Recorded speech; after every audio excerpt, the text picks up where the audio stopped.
क्यों पढ़ें? हमारी जिंदगी में अक्सर ऐसे पल आते हैं जब हम सही और गलत के बीच फंस जाते हैं। कभी कभी हमें लगता है कि कोई छोटी सी गलती नजरअंदाज करने से कुछ फर्क नहीं पड़ता, पर क्या वाकई ऐसा है? इस कहानी को पढ़कर आप समझेंगे कि ईमानदारी केवल एक गुण नहीं, बल्कि जीवन का असली मूल्य है। ये कहानी आपको अपने मन के भीतर झांकने पर मजबूर कर देगी और सिखाएगी कि कैसे छोटे छोटे फैसले हमारी आत्मा की सच्चाई को दर्शाते हैं। आइए इस कहानी के जरिए जाने कि ईमानदारी का असली मतलब क्या होता है। आत्म मूल्यांकन, सेल्फ असेसमेंट। एक बार एक व्यक्ति कुछ पैसे निकालने के लिए बैंक में गया। उसने 1,40,000 रुपये निकाले थे। उसे पता था कि कैशियर ने गलती से 1,40,000 रुपये देने के बजाय 1,60,000 रुपये उसे दे दिए हैं, लेकिन उसने ऐसा आभास कराया जैसे उसने पैसे गिने ही नहीं और कैशियर की ईमानदारी पर उसे पूरा भरोसा है। उसने चुपचाप पैसे रख लिए। उसके इस कार्य में उसका कोई दोष था या नहीं, लेकिन पैसे बैग में रखते ही 20,000 अतिरिक्त रुपयों को लेकर उसके मन में उधेड़बुन शुरू हो गई।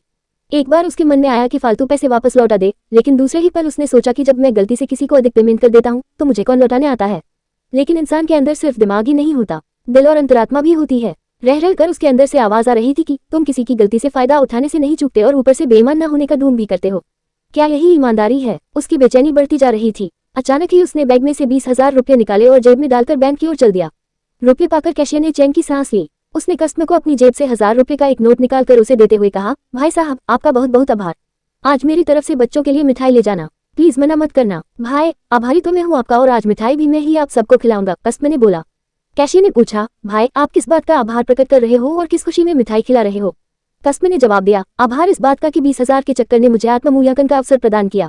आपसे ये गलती न होती तो न तो मैं द्वंद्व में फंसता और न ही उससे निकलकर अपनी लोभवृत्ति पर काबू पाता।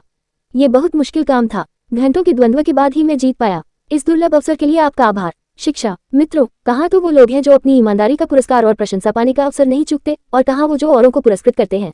ईमानदारी का कोई पुरस्कार नहीं होता, अपितु ईमानदारी स्वयं में एक बहुत बड़ा पुरस्कार है। अपने लोभ पर काबू पाना कोई सामान्य बात नहीं। ऐसे अवसर भी जीवन में सौभाग्य से ही मिलते हैं, अतः उन्हें गंवाना नहीं चाहिए, बल्कि उनका उत्सव मनाना चाहिए।